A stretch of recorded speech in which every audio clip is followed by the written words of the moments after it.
Hi everyone, I'm Tomasz Kosei, Speedy, let's stay with Speedy, and welcome to the first video log entry of Magic Item Tech about game development. First and foremost, I would like to apologize for my horrible accent. I'm not a native speaker, but probably guessed by now based on my name. And before we continue to the topic of the video, I would like to point out that all the links, I will put links to all the external content and websites I show during the video into the description. Okay, so I've been writing about game development for more than a year now, well, about my game development journey, and last year I decided I want to try a different format because usually it's too lengthy of a read. It's pretty hard to digest, and these days and age no one really likes to read, even if they are interested in a topic.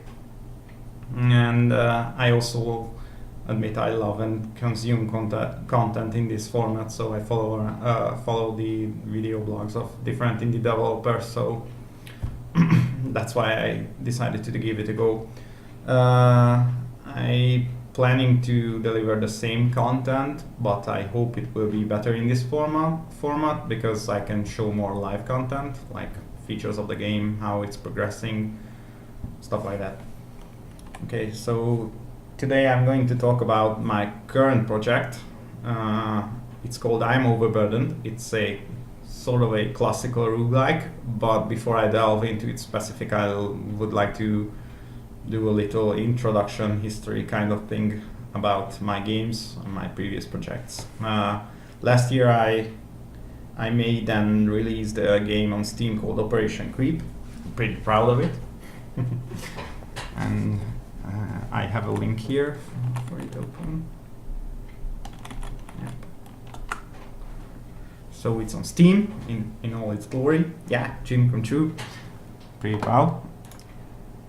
And it was a success for me on multiple levels because it turned out to be a pretty fun game.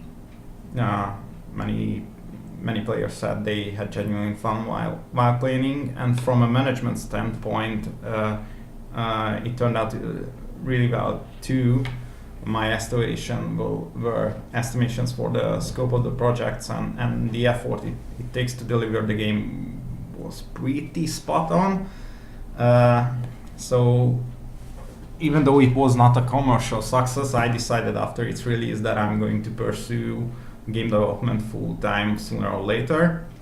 And in the last couple of months of 2016 I jumped onto another project called Unified Theory, and it turned out to be a mess. I pretty much made a mess out of its management, so I never really tracked correctly its time, its scope, and stuff like that. So yeah, feature creep. So I decided to change gears lately and try a much smaller, much more focused development method, and I imposed a strict rule on myself that I'm going to deliver my next game parallel to working on Unified Theory in 3 months. That turned out to be I Am Overburdened, and as I mentioned, I'm not working on it currently in full time, only 32 hours per week, because I reserved a day every week for tinkering with Unified Theory to never let it forgotten and rot. So yeah, that's how Overburden was born. And by the numbers, it's kind of similarly scoped as Operation KREEP. As you can see in these charts, Operation KREEP was released in 3 stages. First on itch.io and Indie Game Stand, then I made the Steam update when I got greenlit, and then in November I made a small update again.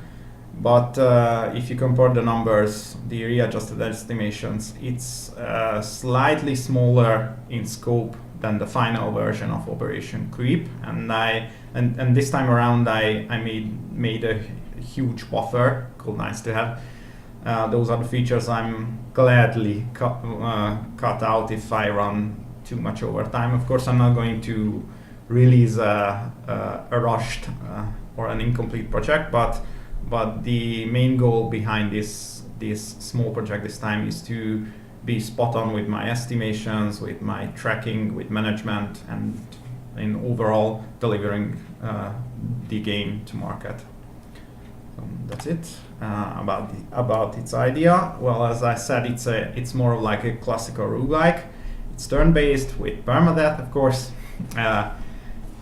Yes, it's going to be pretty hard, the difficulty level, and it's going to have a run-focused campaign, so you are not able to save, and you can play it in short bursts. Completing the full campaign based on my plans will be about 20 to 30 minutes, but you're gonna die, of course, a zillion times before you get there. The interesting differentiation compared to classical roguelikes is the huge inventory, with 20 slots based on my plans, so from feet to headgear, everything. And on contrary to modern action RPG design, the items will not be procedural. There will be only unique artifacts you can find. So every single item will be unique, or will have a unique combination of skills and attributes and bonuses. So each of them will mean a lot regarding to customization and skills like that. So you're gonna find mystical zombie blood tainted Zox of the Necromancer and stuff like that, so you get the idea. The RPG system will allow a complex customization, as I said, but there will be no leveling in the game, so the whole power level will be decided and build will be decided, your stats from your inventory and your inventory layout. It will feature semi-procedurally generated dungeons, which means the layouts of the dungeons will be hand-authored, but some parts of it will be randomly generated, and of course the monsters and the treasures will be scattered randomly in the dungeons. Of course, I'm trying to deliver a funny story for it, fueling with my wit, and with all the shenanigans you would expect, vicious, evil, monsters, stuff like that. And a protagonist with a surprisingly large carry capacity to hold infinite items. Another feature I'm excited about is Hall of Fame. It's a small idea, but I think it's gonna be pretty fun. In most roguelikes, even in modern ones where you have permadeath and you can't save the game, you usually don't have anything to remember your playthroughs by. And I thought if you complete this game, you could name your playthrough or your character, and it will be saved, memorized for eternity, and you will have a Hall of Fame where you can check the items of your heroes which survived the dungeon.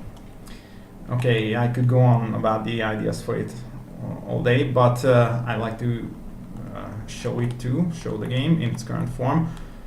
Important to note that it is pretty early in development, only working on it for 2 weeks now, so it's really bare bones. Yeah, that's the main menu, that's it, that's all. And another key thing to mention, that all of the art is placeholder, 100% of it, so it's all subject to change. Okay, so there's a randomized dungeon layout. Here's our hero roaming in the dungeon, and yeah, it has the classical turn-based roguelike game loop. You have to you have to get to the stairs, and you can go to the next level. And as I said, it's pretty early and not all the features are complete, so we don't have monsters yet, plus items to pick up. Oh, I'm stuck in the dungeon, let me out. No, you stay there forever. So that's all that is fully complete. Also, I have different tile sets and tile set switching capability. So yeah, as you progress through the dungeon, you you will get to different levels, like in the classical Diablo game, where you from the 15th level, something like that, you got to the to hell. Yeah, it will be similar. And as I mentioned, treasures will be scattered around. There will be gold, sometimes gold required to open the larger chests, so there will be an incentive to kill more monsters, but it will of course have the risk of dying and stuff like that. So yeah, that's the whole thing I have fully completed in the last 2 weeks. So yeah, that's it.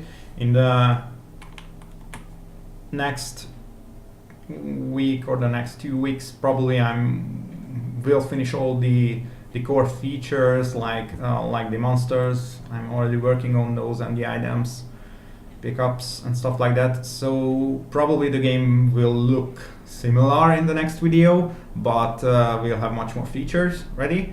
And after that, I'm going to pursue creating content, producing content for it, like sprites, monsters, stuff like that. If you like what you see so far, you can subscribe to my YouTube channel. I guess I'm going to produce the videos with the same tempo as with my development blog, so bi-weekly maybe. Or you can check my site also. I have a newsletter, you can subscribe there too, or you can check my previous games. And a new thing for this project is that I'm doing an open Trello board. So if you are interested in its progress, so much so that you wanna see daily happenings, then I have an open Trello board, and you can follow its progress of every single task here if you are interested in it. Okay, I would like to encourage you to leave comments below. Tell me what you liked, what you didn't like, so I can improve the content for the upcoming videos. And thanks for watching. That's it.